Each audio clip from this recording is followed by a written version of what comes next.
Salut, j'espère que vous allez bien. Euh, Cette vidéo, c'est pour continuer notre cours de physique niveau terminal. On commence avec un nouveau chapitre, le chapitre sur le mouvement d'une particule chargée dans un champ magnétique uniforme. Donc, précédemment, on a vu mouvement d'une particule chargée dans un champ électrique uniforme. Vous vous rappelez? Des E majuscules et puis il y a une flèche en haut. Donc, si vous avez compris ce chapitre-là, donc, je pense que celui-là ne sera pas compliqué pour vous. OK? Donc, allons-y. On va commencer par les points sur les champs et interactions magnétiques. Donc, vous avez fait les champs électriques, champs et gravitationnels. Là, maintenant, c'est champs magnétiques. C'est quoi un champ magnétique? Interaction magnétique d'abord. Donc, si vous prenez d'abord la définition du magnétisme, c'est quoi le magnétisme? C'est le nom qu'on donne la propriété physique qu'ont certains minéraux de fer d'attirer le fer, les aimants, par exemple. Donc, cette propriété qu'ont les aimants d'attirer du fer, c'est ça qu'on appelle le magnétisme. Donc, ce phénomène-là est aussi observé pour certains minéraux, du cobalt, manganèse. Mais, en tout cas, étant enfant, on s'est vraiment amusé avec les, les aimants. Souvent, on utilise les aimants pour chercher aussi du fer. Voilà. Donc, et un corps magnétique est appelé aimant. Donc, un aimant, c'est un corps magnétisé. Ok. Donc, ce corps-là a tendance à attirer les fers. Les raisons de l'aimant où le magnétisme semble être concentré là sont appelées des pôles. Je prends par exemple un aimant droit. Vous voyez un aimant droit. Si pendant votre enfance, vous avez un aimant droit, vous avez un aimant droit, vous allez voir les bouts de l'aimant là. C'est au niveau des bouts là qu'il y a plus de concentration. OK? Donc, au lieu des côtés là. Donc, ces bouts-là, là où les magnétismes là semblent être concentrés là, ces bouts-là, on les appelle des pôles magnétiques. Donc, il y a pôle nord, puis pôle sud. OK? Des pôles de même nature se repoussent et des pôles de nature opposée s'attirent. Donc, quand vous prenez des aimants, si ces deux aimants-là ont même, si vous positionnez les pôles nord de vos deux aimants, vous allez voir que ça va se repousser. Je sais qu'il y a d'autres qui ont déjà eu à faire l'expérience. Donc, souvent, ça se repousse, souvent, ça s'attire. Si ça s'attire, ça veut dire que c'est opposé. Les deux là sont opposés. Et si ça se repousse, ça veut dire que c'est le même pôle. Les pôles là, voilà. C'est comme quand on dit les deux signes différents vont se repousser. Hein? Voici par exemple un aimant. Vous voyez? Ça c'est nord, ça c'est sud. Donc, si vous prenez un autre aimant de même nature, si vous approchez du fer ici déjà, ça va prendre. Si vous prenez un autre aimant de même nature, si vous prenez la borne S là, qui est ici, si vous la mettez ici, SS, ça va se repousser. C'est la même chose.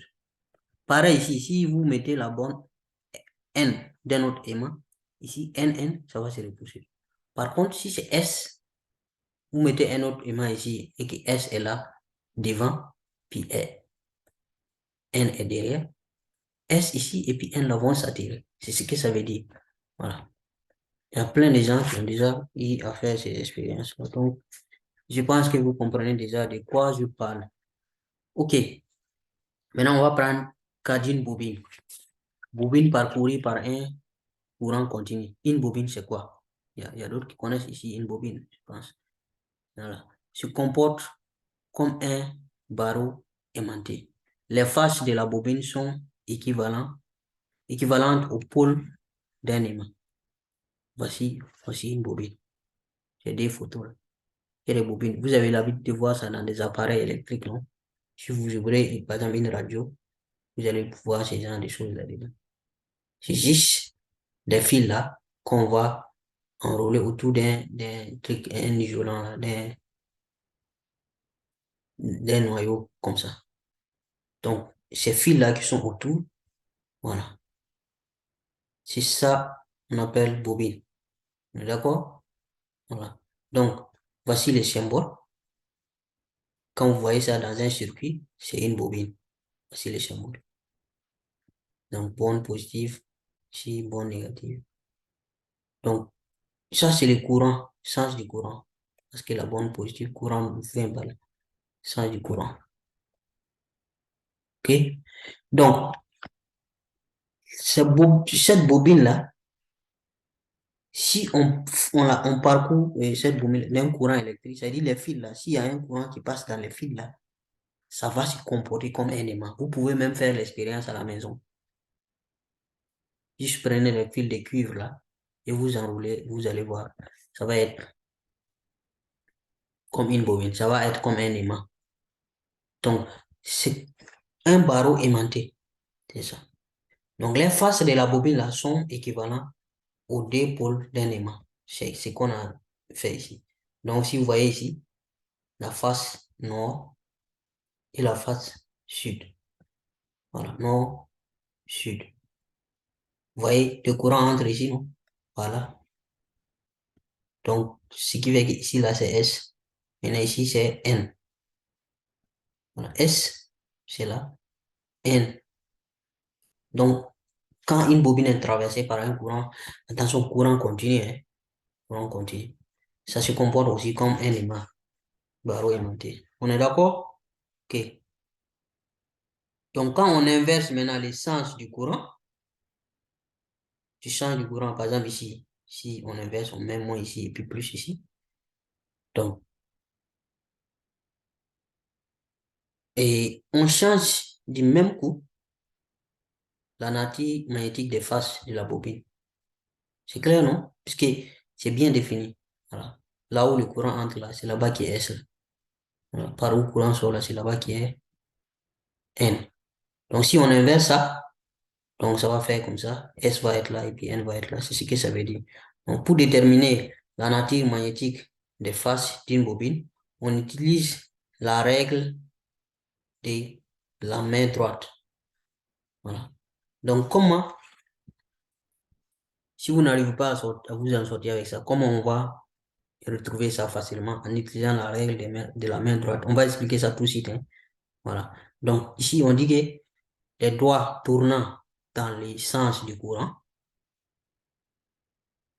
hein, et le pouce de cette même main indique la face nord. Voilà. La méthode trigonométrique aussi peut être utilisée pour déterminer la nature des faces là. Si c'est la face nord ou bien la face sud. Voilà. Voici un exemple ici. Vous voyez les sens du courant. Le courant vient ici par là. Donc ça fait comme ça. Ça tourne, tourne, ça tourne. Soit sorti par là. Donc vos quatre doigts là, enlevez les choses, les pouces là, excepté les pouces. Les quatre doigts de la main, excepté les pouces, vont vous tourner la main dans le même sens que le courant. Vous voyez les flèches du courant, cette flèche, cette flèche. Voilà. Parce que si le courant doit venir par là plus, forcément ça doit faire par là, comme ça, comme ça. Donc en ce moment, le pouce là indique le nord. Ce qui ça veut dire. Le pouce là indique le nord. Voilà.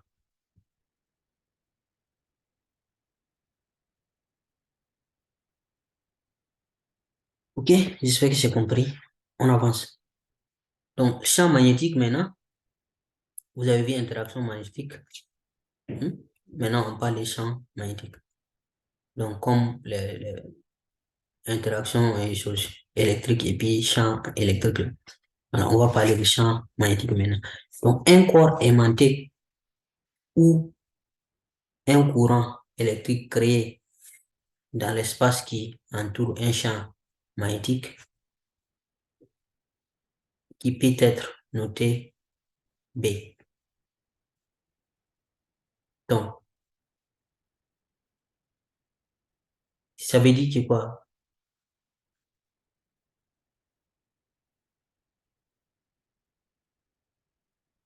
Les champs, comment on appelle?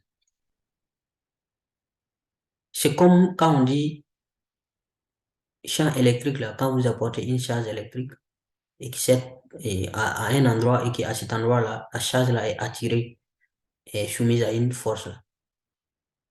Donc, on dit qu'à ce point-là, il y a un champ électrique. Donc, c'est à peu près pareil. Donc, ici, si vous amenez, c'est-à-dire, et s'il y a un champ électrique, il y aura une force qui va attirer, une force d'attraction. OK? Donc, un fil parcouru par un courant intense crée, crée un champ magnétique. Donc, ça, c'est juste une expérience et une information.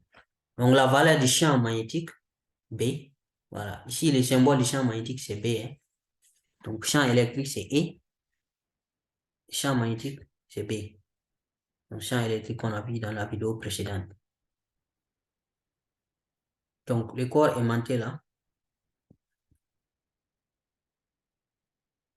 et a un champ, crée un champ, voilà, magnétique.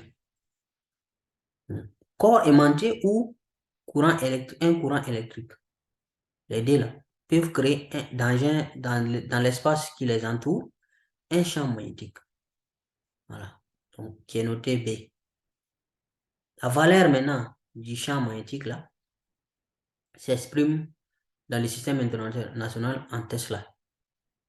Hein? C'est pas Tesla de Elon Musk là. Il y a d'autres, si on dit Tesla, c'est qui viennent dans les tests directement Elon Musk. Donc ici, le Tesla, c'est l'unité de mesure du champ magnétique, le magnétisme. OK? Donc ici, les valeurs du champ magnétique les plus intenses aujourd'hui hein, tournent autour de ça. 81,3 Tesla. Et ça, c'est des laboratoires qui peuvent faire ça. OK. On va parler maintenant du champ magnétique terrestre. La Terre, c'est un gros aimant. Donc, comment les champs magnétiques terrestres, là, les champs magnétiques terrestres est produit? Donc, les champs magnétiques de la Terre est en premier lieu généré à l'intérieur de la Terre, à l'intérieur dans le noyau là, de la Terre. Donc, par l'effet dynamo dû au mouvement de convection dans les noyaux terrestres. Donc, convection, c'est le fait que le liquide, quand vous avez un liquide, le, le, le liquide chaud qui est à l'intérieur essaie de remonter pour refroidir et celui qui est à l'extérieur entre pour chose. Donc, en termes de le fait de se mélanger, le liquide là se mélange. Donc, ce noyau-là est composé 90% de fer liquide.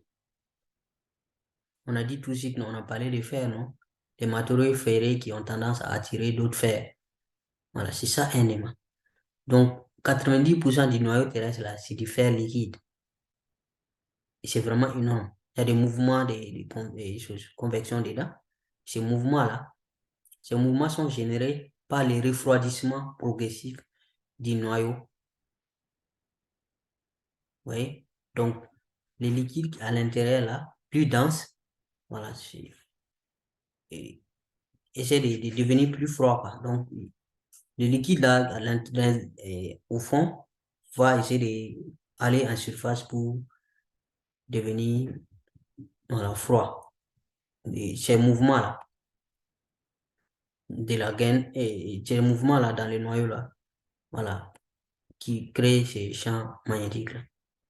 Hein. Donc, ces mouvements sont générés par le refroidissement progressif du noyau et de la gaine solide située au centre de la Terre. Donc, voici quand vous prenez la Terre comme ça. Voilà, la croûte terrestre, ça c'est la surface de la Terre. Nous vivons. Après, c'est le manteau inférieur, le noyau externe. Voici le noyau externe. Et maintenant, cette partie-là, c'est là-bas où il y a le feu. Voilà, le noyau interne, là. Voilà. Donc, dans ce noyau, voici ce que ça se passe, ce qui se passe là-bas. Donc, ici, vous voyez les mouvements là, les liquides, les mouvements de convection qui sont liés là, puisque c'est du fer, 90% du fer liquide. Donc, c'est ça qui fait que la Terre se comporte comme un gros aimant. Voilà. Donc, avec les axes de rotation, tout ça. Donc, ça fait que quand vous présentez votre aimant, votre boussole, la boussole, c'est juste une aiguille aimantée. Hein? Donc, la boussole, là, va indiquer le nord. On a vu tout de suite que c'est nord, c'est les deux choses négatives qui s'attirent, non? Et des sens, des pôles opposés, là, qui s'attirent, nord et sud. Donc, voici la Terre qui se comporte comme un aimant, un gros aimant. Si vous amenez un autre aimant, le pôle nord de la Terre, c'est-à-dire du aimant, des choses, de l'aimant terrestre là, va attirer le pôle sud de votre boussole, là, qui est en rouge. Donc l'aiguille rouge de votre boussole là, en réalité indique le nord là. C'est parce que l'aiguille est attirée par le nord magnétique de la Terre. Donc l'aiguille rouge de votre boussole là, en réalité c'est le pôle sud de votre boussole, votre aimant. Voilà. Donc, qui est attiré par le pôle nord des éléments terrestres. Ok? Donc, sur tout ça là, chez les champs magnétiques là, les flèches que vous voyez, les lignes que vous voyez là, les champs magnétiques autour de la Terre. Il y a d'autres qu'on n'a pas tout complété. Ok? Donc, et ces champs magnétiques terrestres là a des composantes. Si vous prenez par exemple la force F totale là, l'intensité du champ total, donc ces champs là peut-être il y a une flèche comme ça. Donc, il y a des composantes, si vous voulez, le nord qui est là. Par exemple, si vous coupez, vous prenez ça là, par exemple, c'est un morceau, on a coupé à l'intérieur de la Terre. Donc, il y a une composante en profondeur et il y a une composante horizontale du champ magnétique. Et le total est là. Donc, en faisant, peut faire des projections. Donc, vous remarquerez qu'ici, le nord magnétique est différent du nord géographique. Il y a un petit décalage. De combien de degrés ici? C'est ici dit comme 11. Voilà. Donc, l'axe de rotation, là, l'axe de rotation de la Terre qui est là, c'est ça qui fait le nom géographique. OK? Maintenant, pôle nord et pôle sud magnétique sont là. C'est un peu dévié. Il y a un an. OK? Donc, retenez seulement que les champs magnétiques terrestres là, a une composante horizontale. Voilà, cette composante-là. Parce qu'on va travailler avec ça tout de suite. Donc, on va parler maintenant d'un champ magnétique créé par une bobine solénoïdale. Donc, un solénoïde, c'est juste une bobine. On est d'accord? On a vu la définition d'une bobine tout de suite. Maintenant, cette bobine-là, un peu particulière, voilà. Une bobine à roulement de fils conducteurs autour d'une gaine isolante. Donc, il faut que la longueur de la bobine soit vraiment supérieure au rayon. Parce que c'est comme un cylindre. Donc, ça doit être vraiment très, très long comparé au rayon. Donc, lorsque le solénoïde est parcouru par un courant, un champ magnétique uniforme se crée à l'intérieur. Donc, si l'on place une aiguille aimantée à l'intérieur de ce solénoïde-là, cette aiguille s'oriente dans une direction qui est la résultante des deux champs. Vous comprenez un peu les trucs? les solénoïdes c'est comme une bobine. Donc, quand elle est traversée par un courant, ça crée un champ magnétique uniforme. Donc, on a un champ. Maintenant, l'aiguille aussi est aimantée, il y a un autre champ. Donc, quand on met l'aiguille à l'intérieur du solénoïde, l'aiguille là va s'orienter dans une direction qui est la résultante des deux champs. C'est ce que ça veut dire. Donc, si on prend BH, c'est la composante horizontale du champ magnétique terrestre. Je viens juste d'expliquer ça dans la diapositive précédente. Champ magnétique terrestre. Donc, B, c'est la composante magnétique créée par un solénoïde. Ok. Donc, la résultante du champ magnétique dans la bobine est donc BR égale à BC plus BH. BH, c'est là. BC, c'est défini. Donc, le BC là, c'est égal à I0NI. I0 étant égal à perméabilité du vide. Ça, c'est donné, la formule, en unité du système international. N étant le nombre de spires par unité de longueur de la bobine. Donc, si dans un mètre, il y a combien de spirales? Combien de fois vous avez tourné le fil dans un mètre de longueur? Puisqu'on a dit unité de longueur. Maintenant, I, c'est l'intensité du courant, puisqu'on a dit que c'est le courant qui parcourt la chose, notre solénoïde. Et en ampères. Donc, voici comment on calcule l'intensité des trucs là, des solénoïdes là, les champs magnétiques.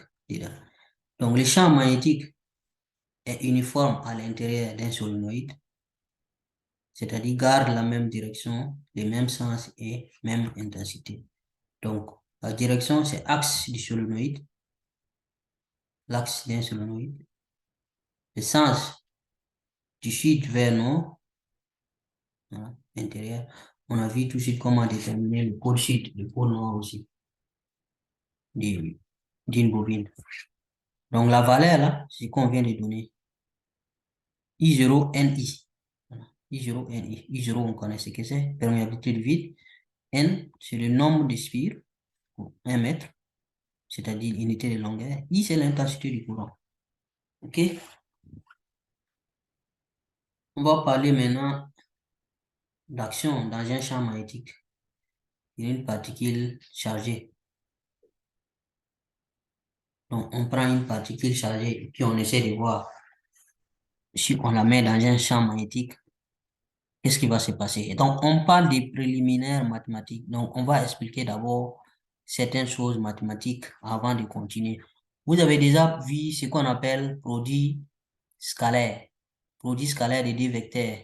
Si vous prenez f et vecteur f et puis vecteur, je sais pas, n, f scalaire n, on a vu comment calculer ça en mathématiques. C'est juste le cosinus, l'angle qui est entre les deux, vous utilisez le cosinus. Et f scalaire, je prends vecteur A scalaire vecteur B, c'est le norme du vecteur A multiplié par norme du vecteur B multiplié par cosinus de l'angle entre les deux. Ça, c'était scalaire. Maintenant, on va parler des produits vectoriels. Produits vectoriels, c'est vraiment différent. Donc, si on prend deux vecteurs U et V de l'espace, on appelle produit vectoriel. Hein? I et de V, de I et V, le vecteur W, la résultante là, tel que, voilà, W égale à I, vectoriel, voici les symboles de vectoriel. Scalaire là, c'était un point, non? Voilà, là maintenant c'est produit vectoriel. Voilà, parce que produit scalaire, c'est juste un nombre que ça va donner. Alors que produit vectoriel, ça nous donne un vecteur. Hein? Donc ces symboles-là, comme chapeau là, est le signe du produit vectoriel. Donc la direction de W est perpendiculaire au plan formé par les deux vecteurs U et V. OK? Donc si vous prenez W sera perpendiculaire à U. et ils seront aussi perpendiculaires à V. C'est ce que ça veut dire. Donc, I, V et W constituent un trièdre direct. Trièdre direct, qu'est-ce que ça veut dire? Donc, le push de la main droite tournant dans le sens U vers V, vous voyez que c'est U qui est devant ici et V est derrière. Ici, c'est pas pareil. Ici, vous changez. Donc, le push de la main tournant dans le sens U vers V indique le sens W. Ça veut dire que si votre main qui tourne dans le sens U vers V, votre pouce va indiquer le sens de la résultante. C'est la règle de la main droite. Je pense qu'on a vu ça tout de suite avec les sens l'épaule de bobine là aussi. Donc, si on prend U vectoriel V, c'est l'opposé de V vectoriel U. C'est égal à moins V vectoriel U. Donc, ce produit-là n'est pas commutatif. Tu ne peux pas te permettre d'inverser ça comme tu veux. Voilà. Donc, vecteur I scalaire I, vectoriel vecteur V, c'est pas la même chose que vecteur V vectoriel vecteur U. C'est ce que ça veut dire. Donc, la règle de la main droite, là, on va expliquer ça tout de suite. Voici ce que ça signifie. Donc, si vous prenez votre main, vous tournez, vous voyez cette main-là, si vous faites tourner votre main dans ce sens-là, c'est de U vers V. U vers V. Vous voyez la flèche? U vers V. Parce qu'on a dit U vectoriel V. Donc, U vers V. U vers V. Si la main tourne dans ce sens, le pouce là va indiquer le sens de W. Vous pouvez essayer. Vous pouvez essayer de faire. Donc, ce W là est perpendiculaire au plan formé par. Considérons que ça, c'est le sol. Votre terrasse. Vous tracez U et vous tracez V. Si vous déposez votre main sur votre terrasse, ici là, en bas, ça c'est votre terrasse, et vous faites ce cercle-là, votre pouce sera forcément orienté vers le haut, vers le plafond. Donc, ça dit que le vecteur W, la résultante là, elle est perpendiculaire à V, elle est perpendiculaire à U. C'est ce qui est écrit ici. Hein? Voilà. La force de Lorentz. Maintenant, ici, là, je vais revenir ici un peu. Si c'est le produit scalaire, c'est cosinus entre les deux angles on utilise. Hein.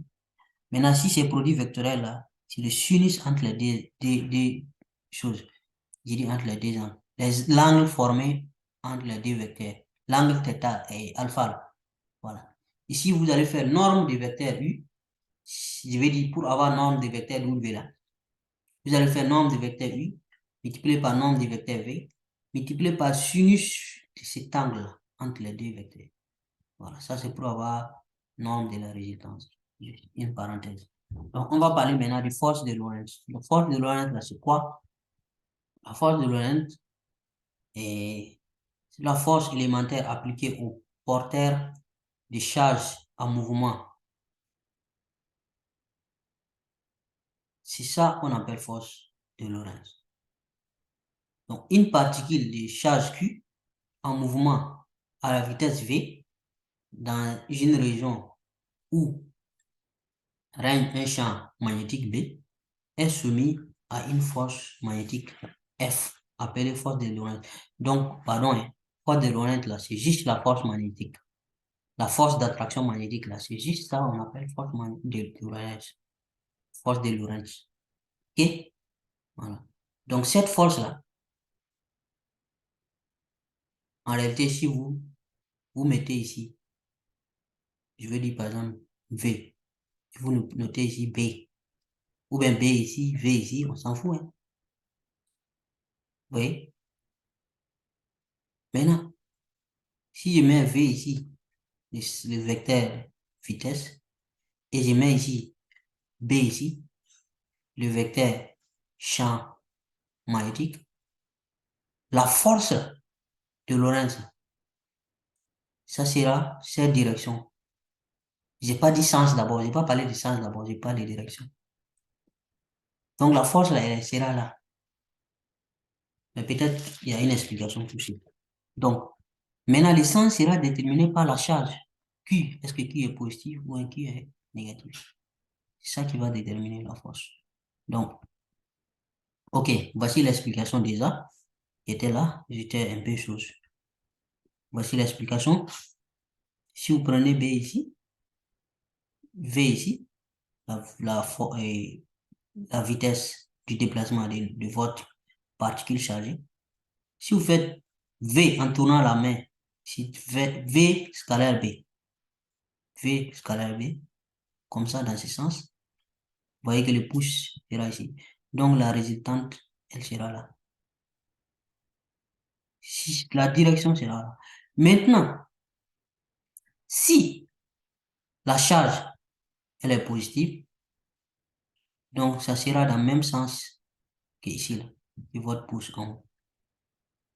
Maintenant, si la charge est négative, ça sera l'opposé du pouce. La force résistante sera l'opposé du pouce. C'est ce que ça signifie. Donc, la direction, on va dire perpendiculaire au plan VB. On peut vous demander ça hein, dans un exercice, juste comme question de cours. La force, hein, caractéristique de la force. Le sens maintenant dépend de la charge. Si la charge est positive, donc, sera vers le haut, par exemple comme ça. On évite de dire vers le haut ici.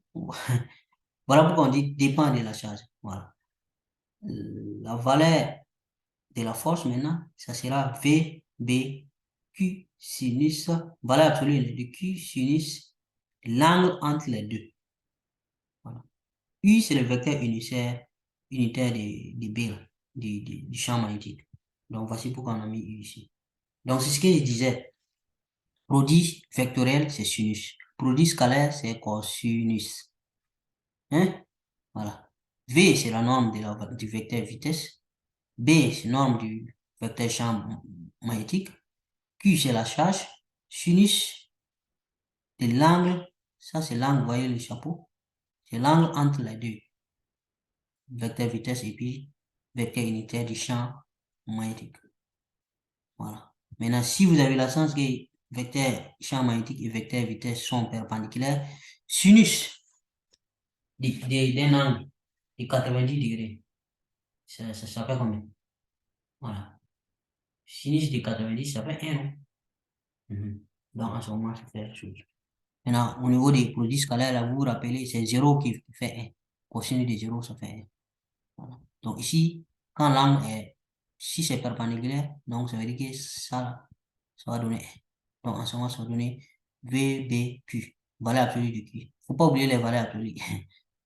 Parce que c'est un truc, c'est l'intensité. C'est pas le vecteur même, un truc. OK? Donc, ici, F égale à 0, la force là est nulle, pour une particule qui se déplace suivant la ligne du champ. Donc, si la particule, elle part dans cette ligne-là, F est 0. Pourquoi? Puisque si le vecteur vitesse suit cette ligne, ça veut dire que l'angle entre le vecteur vitesse et les champs, là, ça fait 0. Sinus de 0, c'est quoi? C'est 0, non? Donc, tout ça là va donner 0. C'est ce que ça veut dire. Aussi simple que ça. Ok, action toujours dans un champ magnétique, force de la place. Ça, c'est pour les élèves de la terminale C. Donc, si on prend, comme ici, la figure là nous montre, une portion des courants, de conducteurs parcouru par un courant électrique, on place ça, cette portion-là, du conducteur, voilà, fil conducteur, et il y a le courant qui passe, sens positif, voilà, vous voyez? Donc, si on place ça dans un champ magnétique, voici un aimant, l'aimant là, crée un champ magnétique. Vous voyez la portion rouge là, il y a le champ magnétique ici. Donc, vous pouvez faire l'expérience à la maison si vous voulez. Donc, si on place ça, le fil conducteur là, voilà, une portion de ce fil là, dans un champ magnétique, cette portion-là sera soumise à une force électromagnétique appelée force de Laplace. Force de Laplace. OK? Donc, l'essence de cette force-là, de Laplace, est donnée par les règles dites des 3 Voici un peu la règle. Donc, le pouce qui indique la force. Ici, l'index qui indique la force et la force du champ magnétique. Et le majeur qui va indiquer l'essence du courant. Là. Voilà. Donc, la valeur maintenant de la force, ça fait LBI, sinus alpha. Donc, L, c'est quoi? La longueur de la portion. Vous voyez la partie, on va dire jaune ou bien orange. Cette longueur, L, en mètres. Donc, B, c'est l'intensité du champ même, en Tesla. I, c'est l'intensité du courant électrique en ampères. Il faut faire attention aux unités. Il faut convertir ici, on vous donne. Donc, l'angle là, c'est l'angle entre la direction du courant électrique et celle du champ magnétique. Donc, ça, cette partie-là, c'est surtout pour les élèves de la terminale C. La nature du mouvement de la particule chargée dans le champ magnétique. Quelle est la nature du mouvement? Est-ce que le mouvement est rectiligne? Est-ce que le mouvement est circulaire? C'est ça, on va voir. Donc, si on fait ce théorème-là de l'énergie cinétique, dérivé de l'énergie cinétique, ça fait la puissance, non? Et on sait que la puissance, ça fait F scalaire, force scalaire, c'est pas vectoriel ici, force scalaire, vitesse. Voilà, ça c'est depuis la 3e que vous voyez ça. Qu'on vous enseigne que puissance, ça fait F, F fois V. Bon, c'est scalaire, non, avec les vecteurs. Donc, F là, la force de Lorentz, on a vu ça. C'est ça la formule. Ça fait Q scalaire V et Q que tu multiplies par V vectoriel P, la vitesse, champ magnétique. Donc, que tu fais scalaire V maintenant. Voilà. Donc, ça donne égal à 0. Donc, parce que l'énergie cinétique est constante. Donc, dérivée d'une constante, ça donne 0. Donc, tout ça donne 0. Donc, le mouvement là est uniforme. Donc, tout ça pour vous dire que dans un champ magnétique indépendant du temps, la valeur de la vitesse de la particule chargée soumise uniquement à la force de Lorentz, elle est constante. Donc, la vitesse est constante. OK? Donc, le mouvement de cette particule est donc un mouvement uniforme. Qu'est-ce que j'ai fait là?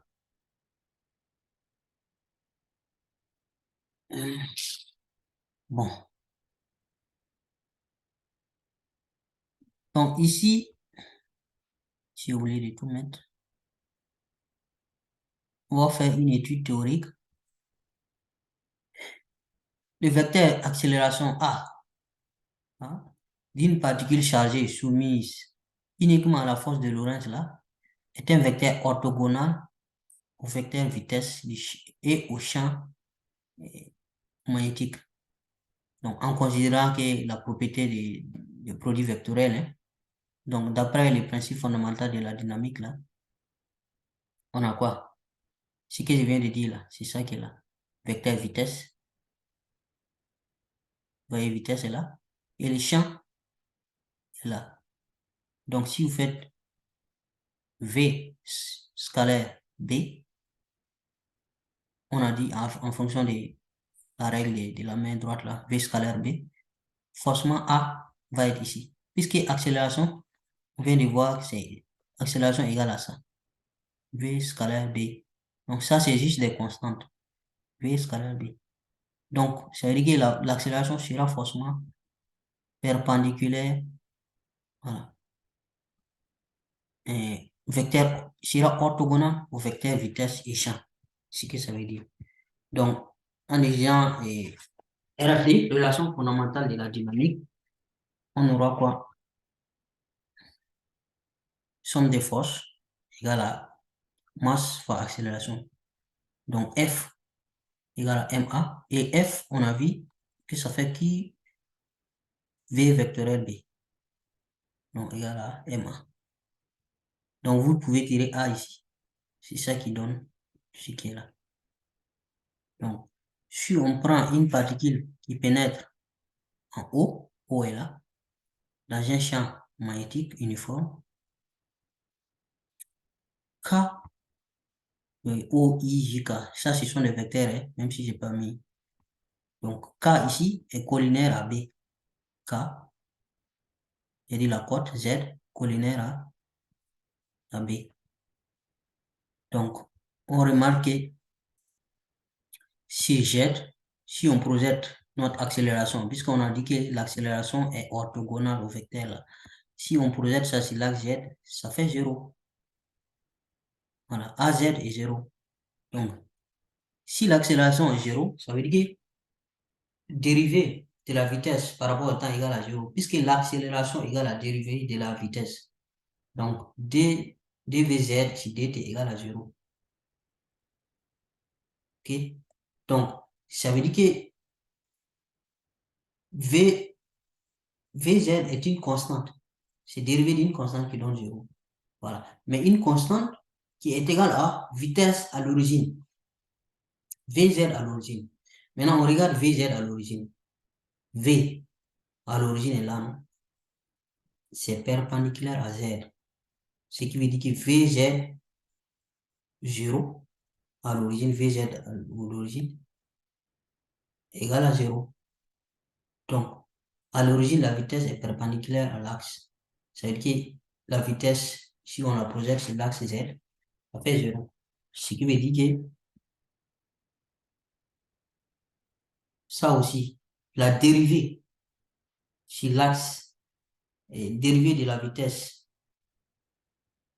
dérivée de la position, pardon. Si la vitesse est nulle, alors que la vitesse, c'est dérivée de la position, donc ça veut dire que la position de chez Z, si on dérive ça, c'est égal à 0.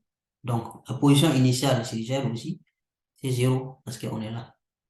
Donc, tout ça pour dire que la trajectoire là, de la particule chargée dans un champ magnétique à une vitesse qui est perpendiculaire au champ magnétique est située aussi dans le plan orthogonal à la direction du champ magnétique, passant par le point où cette particule a été introduite. Voilà. Donc, direction du champ magnétique est là. Ça veut dire que le mouvement se passe sur ce plan-là. Le plan qui est perpendiculaire à votre champ électrique et champ magnétique, pardon. C'est ce que ça veut dire.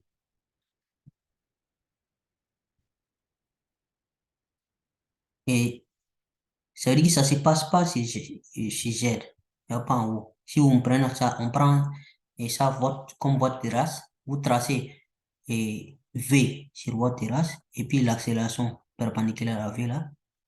Donc, B étant pointé vers le plafond. Voilà. Donc, ça veut dire que le mouvement va être seulement sur votre terrasse. Simple, hein? Le mouvement va être seulement sur votre terrasse. Ok? Sur Z, ça ne se passe pas sur Z. Voilà. La vitesse reste perpendiculaire au champ magnétique. C'est ce que ça veut dire. Et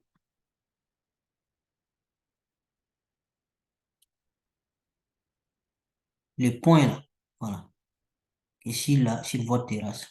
Je pense qu'on se comprend. Et ça, c'est pour préciser juste que c'est le cas où Q est supérieur à 0. Si Q est inférieur à 0, ça devait être en bas, peut-être. Donc, on passe. Et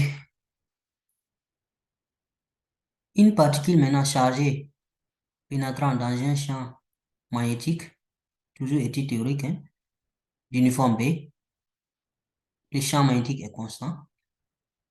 avec une vitesse V0. Donc, cette vitesse, on vient de dire, orthogonale au champ magnétique, est animée dans le plan orthogonal au champ. On vient d'expliquer ça aussi. Et contenant V0, d'un mouvement circulaire uniforme. Donc, ici, le mouvement est circulaire et uniforme. Donc, la vitesse V0 et le rayon R. Donc, voici ce qu'on peut obtenir. L'accélération, on vient de définir l'accélération égale à qmv0b. Alors que dans un mouvement circulaire, cette relation, il ne faut pas oublier. L'accélération normale, là, c'est ça l'accélération normale. Donc, c'est A comme ça. Maintenant, l'accélération tangentielle, elle est nulle. Rappelez-vous du tout premier cours et cinématique. Voilà. Mouvement circulaire, on a vu ça. Donc, si on a ça qui est égal à ça, donc, on peut tirer R ici. On est d'accord? Voilà. Voici où on obtient R. Les rayons là, c'est ça. Donc, R est constant. Alors, le mouvement est circulaire. Voilà. V0 est constant. On sait que tout ça, ce sont des constantes. Donc, ça veut dire que R ne varie pas. R est constant. Donc, c'est un mouvement circulaire, des rayons constants, circulaires. Donc, pulsation cyclotron, c'est la vitesse angulaire W égale à ça. Et la période T égale à ça. Donc, application maintenant à la déviation ou déflexion magnétique. Donc, si on prend maintenant un faisceau de particules, par exemple, un faisceau d'électrons qui pénètre en un point O dans un champ magnétique uniforme, B, avec ce faisceau-là pénètre avec une vitesse V0. Et on a vu que la vitesse là est perpendiculaire, telle sorte que la vitesse là soit perpendiculaire au champ magnétique là. Voilà. Donc, dans l'espace compris entre le point O et L, O est là et L est là. L, c'est la longueur totale. Donc, voici cet espace, petit comme ça. Donc, ce faisceau-là va faire une trajectoire sous forme d'un arc de cercle, de O à S. Les champs, là, il ne faut pas oublier, hein, c'est ici la partie grise là. Donc, quand on laisse ici, vous voyez le champ magnétique B, ce symbole-là, ça signifie l'orientation du champ magnétique B. Ça veut dire que le champ est entrant. On va expliquer ça aussi tout de suite. Donc, de là à la sortie S. Donc, ce petit arc-là, c'est de cet arc-là, on parle. Et le rayon est là. Voilà. Entre S et O et S, cet arc-là, l'angle bêta, on peut le placer ici aussi. Donc, quand la particule maintenant sort du champ magnétique, sa trajectoire est presque rectiligne. Vous voyez, ça sort comme ça. Donc, vous vous rappelez l'écran là qu'on avait fait au niveau du champ électrique avec la déflexion Y. Là-bas, c'était D, je pense. C'était D majuscule, la déflexion. Voilà. Donc, ici, je disais qu'on allait expliquer ça. Ça veut dire que le vecteur est entrant. Et ça signifie que le vecteur est sortant. Donc, supposons que le plan est là. Donc, vous ne pouvez pas faire une flèche qui va sortir de votre écran ou de votre tableau comme ça. Donc, vous tracez par exemple les axes. Par exemple, le vecteur vitesse sera là, perpendiculaire à l'axe. à un axe qui est perpendiculaire à votre tableau, ou bien votre cahier, ou bien votre, je sais pas. Maintenant, si vous voulez l'orientation de l'axe, si l'axe est entrant, vous utilisez ce symbole-là, barré. Maintenant, si l'axe est sortant, ça veut dire que ça vient vers vous, c'est le bout là vous devez faire. Comment on a fait ces symboles-là? On s'est basé sur quoi? On s'est basé sur une missile.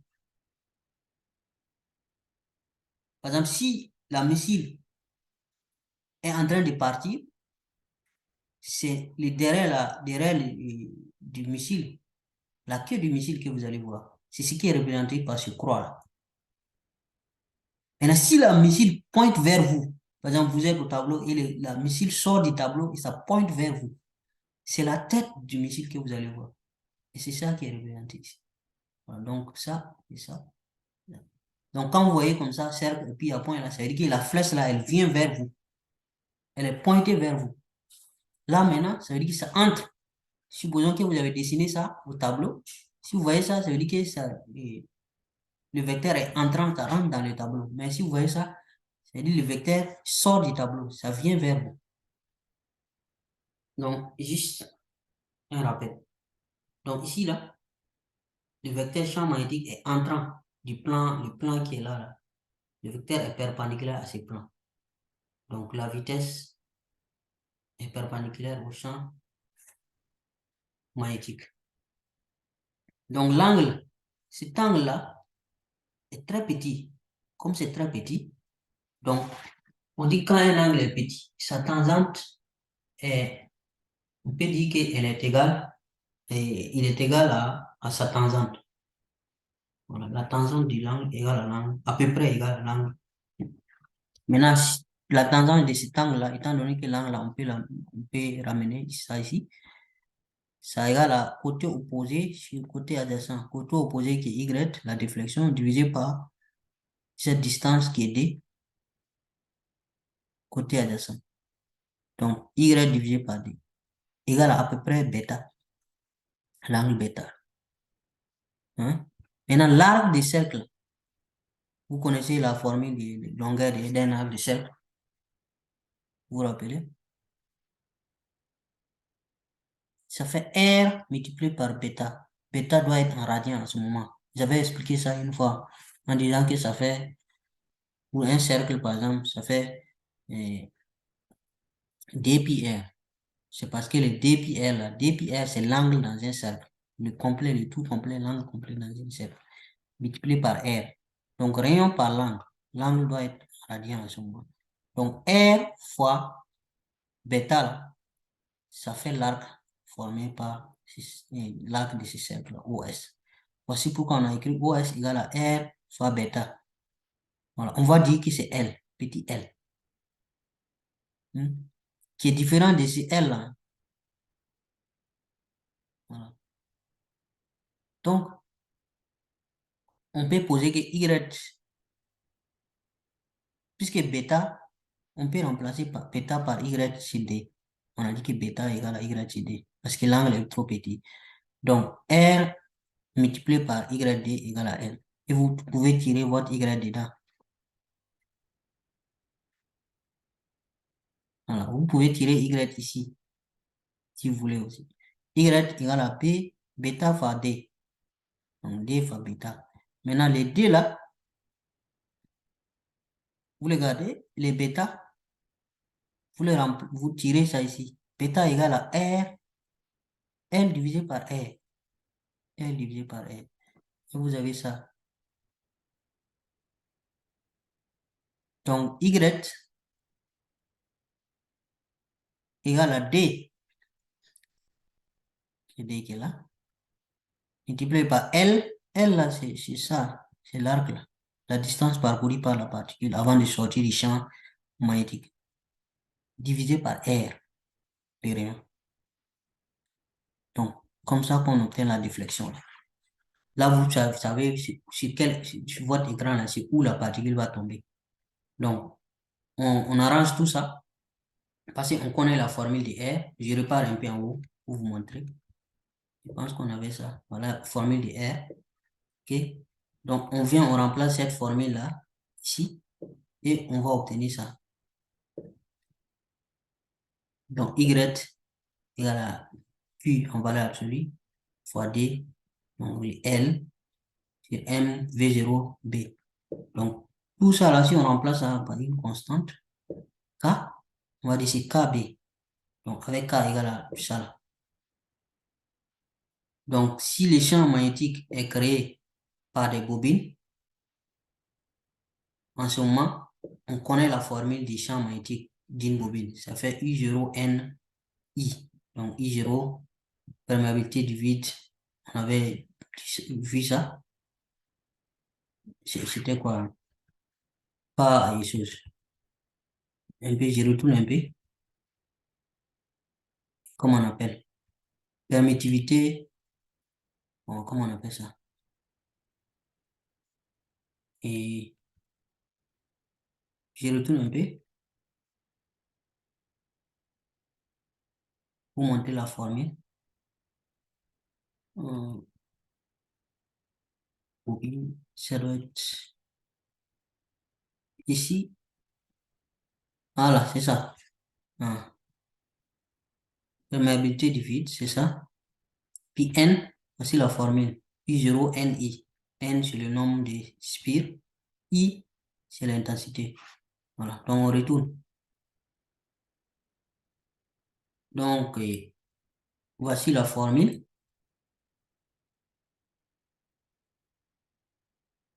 Là. Hmm. Donc, s'il s'agit d'une bobine, voilà. S'il s'agit d'une bobine, on peut trouver le champ magnétique là avec une autre formule. Donc, vous prenez ça, vous remplacez par le B ici. Donc, en ce moment, on peut exprimer ça en fonction de l'intensité du courant. Hein? Donc, en ce moment, vous remplacez tout ça là. Vous remplacez B par tout ça. Et vous pouvez mettre ça de côté et puis laisser les I là seulement. Ça va être comme ça. Donc, vous allez avoir Y égale à K' I. Avec K' égale à tout ça. En ce moment, vous pouvez exprimer votre déflexion là en fonction de l'intensité du courant. Vous voyez comment c'est intéressant. Donc, si vous avez la valeur de l'intensité du courant, vous pouvez tracer, si vous tracez cette fonction-là, vous pouvez déterminer la déflexion. Si vous voulez, par exemple, le point là ici, vous pouvez déterminer l'intensité du courant qui va vous permettre d'avoir le point là ici. Ou bien si vous voulez le point là ici, ainsi de suite, sur votre écran. Ça veut dire. Donc, la déflexion est proportionnelle à l'intensité du courant. La déflexion est utilisée pour dévier les faisceaux électroniques des téléviseurs. Dans votre télévision, là, on utilise ça. Donc, le point image que vous voyez sur votre télévision là, parce que l'image d'une télévision, c'est des milliers, des millions, des milliards de points qui constituent une image. Donc, tous ces points-là, comment ils sont déflexés. Donc, ici, on remarque que dans des euh, spectrographies là, la masse est une application, la spectrographie de la masse est une application de la déviation magnétique. Il consiste à ioniser des particules, le plus souvent des isotopes, voilà, les mêmes particules, et puis sont différents, avec des charges différentes, et on les accélère par un champ électrique, et avec leurs poids, comme leurs poids sont différents, il y aura des déviations différentes. Donc, les déviant par un champ magnétique, envie de les séparer. Donc, avec des masses différentes, on peut séparer des particules qui sont différentes. Parce que ces particules ont des masses différentes. Donc, le cyclotron est également une application de la déviation magnétique. Et je vous invite à regarder tout ça là, à vous renseigner ici, tout ça là. Je n'ai pas eu le temps de mettre ça ici. Donc, il contient un champ magnétique et un champ électrique qui peut changer d'essence. Le champ électrique peut changer d'essence. Donc, son but est d'accélérer les particules à la sortie. Donc, les spectrographes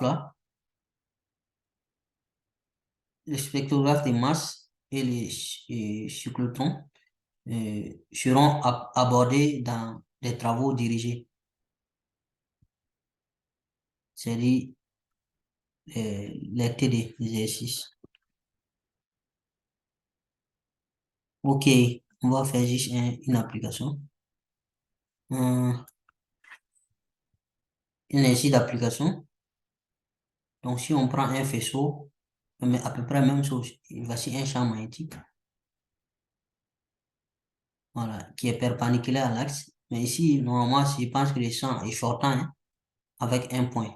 La figure n'indique pas clairement, mais je pense que les symboles là, ça veut dire que le champ est sortant. Donc, la vitesse V0 qui est par là. Donc, voici O, voici S. Vous vous rappelez de l'arc là, avec les rayons, vous vous rappelez? Voilà, le C est là. Donc, ici, on dit de montrer que le mouvement du proton, c'est un proton.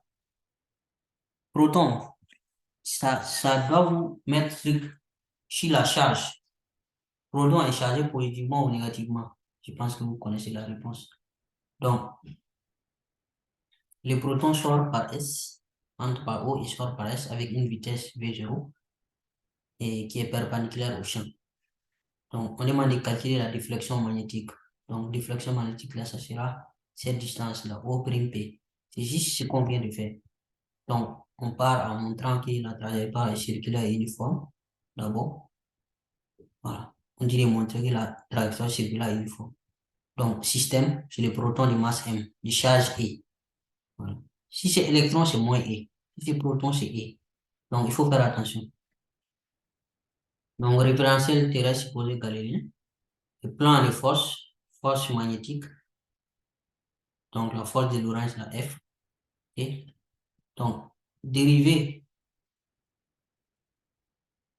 de l'énergie cinétique, FV. La force, elle est perpendiculaire à la vitesse. On est d'accord? Donc, F scalaire V, ça donne quoi? Hmm? Donc, puisque c'est perpendiculaire, ça veut dire que c'est 90. Cosinus de 90 degrés, ça fait 0, non? Voilà. Scalaire, c'est la norme du vecteur F multiplié par norme du vecteur V multiplié par cosinus de l'angle entre les deux. Maintenant, comme la force, on a vu dans le cours que la force de Lorentz là, comment dirais-je? Et c'est quoi? F, ça fait V scalaire, V vectoriel, B, non? Donc, qui est perpendiculaire à V. Donc, si F est perpendiculaire à V, alors F scalaire V, ça fait 0. Donc, si on fait dériver de l'énergie cinétique et puis que ça donne 0, delta EC donne 0, ça veut dire que la vitesse est constante. Donc, ça, c'est le premier point. Donc, le mouvement est uniforme. Ça, c'est un premier point. On a dit de montrer que le mouvement est circulaire uniforme. Donc, on montre là que le mouvement est uniforme. Donc, à chaque fois qu'on vous dit de montrer, vous utilisez ça, ça marche à tous les coups. Vous montrez qu'il y a un mouvement uniforme. La vitesse est constante. Ok? L'énergie cinétique est constante. La vitesse est constante. Mouvement uniforme. Donc, d'après le principe maintenant de